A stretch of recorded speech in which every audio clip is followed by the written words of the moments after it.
এখন আপনাদেরকে একটি ভিডিও দেখাবো যে সমাজ ব্যবস্থা কোথায় চলে গেছে। এই মেয়ে, এই কি নাম তোমার? নাম বলো। হ্যাঁ, হীরামণি। কোন ক্লাসে পড়ো? আচ্ছা, তুমি কাকে ভালোবাসো? হ্যাঁ, কি নাম?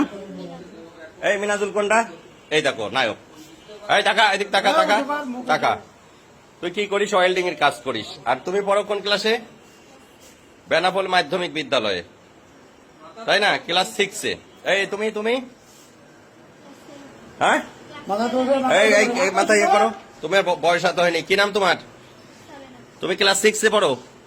7-এ। তো তোমার সম্পর্ক এই ছেলের সাথে, ও ক্লাস 7-এ পড়ে। এই দেখেন ব্যাগ বক্সা, বাসা বাড়ি থেকে এই যে স্বর্ণালঙ্কার সবকিছু নিয়ে, টাকা পয়সা নিয়ে, হ্যাঁ তারা হচ্ছে টাকা পয়সা স্বর্ণালঙ্কার সব নিয়ে বাড়িতে বেতনা এক্সপ্রেসে তারা চলে যাচ্ছিল।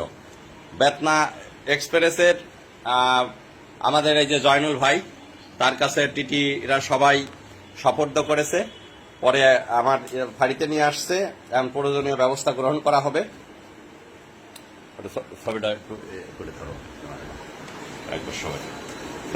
এটা অবশ্যই অভিভাবকরা এই মুহূর্তে আসবে। অভিভাবকদের আসার পরেই আমরা আইনগত ব্যবস্থা যেটা হয়। খুবই দুঃখজনক এই সমাজ ব্যবস্থা কোথায় চলে যাচ্ছে। সন্তান আমারও আছে, আপনারও আছে।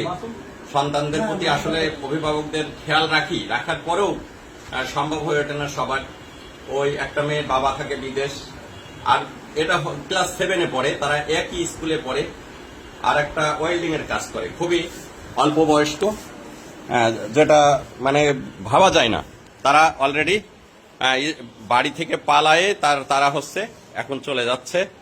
কোথায় যাওয়ার উদ্দেশ্য ছিল? কোথায়? এই খুলনা। কোথায় খুলনায় যায়? কি উদ্দেশ্য ছিল বল দিনি? কি পরিকল্পনা করেছিলি বল, কথা বল। কি পরিকল্পনা করছিলি? কি পরিকল্পনা করছিলি? যাই কি বাসা ভাড়া নিয়ে থাকবে এরকম একটা চিন্তা ভাবনা?